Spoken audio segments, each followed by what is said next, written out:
Dana, you very rarely tell us who's next, especially when it's not clear cut. Why did you announce? Because that's what Silva wants to do. He told me that before we came in here. So now it just opens up to us to continue to ask you that. I just opened it up now. Whether I did or didn't, you guys are going to ask me anyway. It doesn't matter. Did he explain why? Why that fight? I don't know. That's the way he wants to do.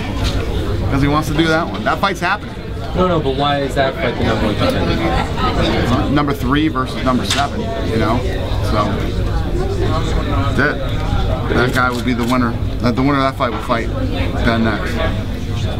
How many wins do you think it's going to take for Gil to get back in the picture? You know, I'm sure he's going to be pretty sore the next couple of weeks. His legs are pretty beat up. You know, we'll get him another fight. We'll see what happens. How'd you guys score it? 3-2 Gil. 48-47 Gil. Gil. 1-2-5 for Gil. Really? Yeah. Everybody had Gil? 1-2-5 for Gil. I had Ben. One guy. I had Ben too. Second round. Yeah, second round. Depends on where you went in the second round.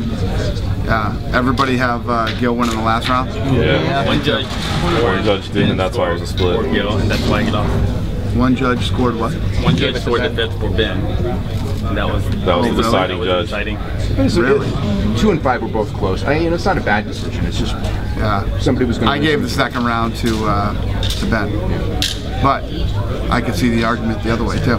One of those close rounds. Yeah, close fight. Literally, going into the third round, I said this fight's going to be controversial. This fight's going to be controversial because I gave the second round to Ben. I had it 1-1 going into the third round. I'm like, oh, here we go again. Did Joe make the decision on the TJ fight, getting the next contender, before the end of this fight or after? I have no idea. Because this was a close fight. Yeah, he gave it to me on a piece, but it was after the fight. Okay. Yeah. It would have been as close with Gilbert winning if the title changes hands. Is that why you would do an immediate rematch? Because some would say this was closer than Frankie Ben won, and you did an immediate rematch for that one.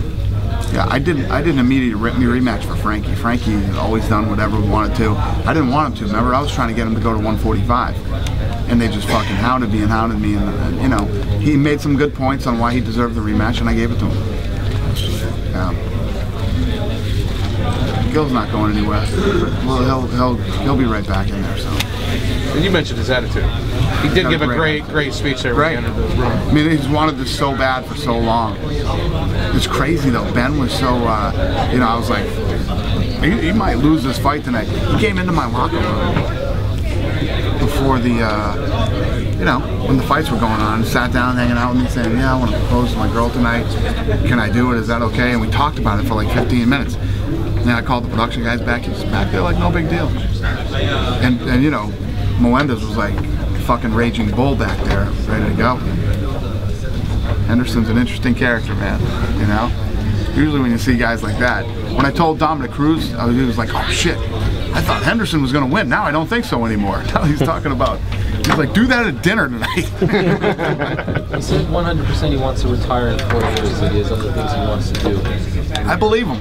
He seems like that kind of a guy, you know? He'd only be 33. Yeah, he seems like that kind of a guy though. But you know, when you get to a level where you've got that championship belt and you're making money and all that stuff, it's hard to walk away from that. You know, where do you make this kind of money when you walk away at 33? Especially if you're still on top. And money goes quick.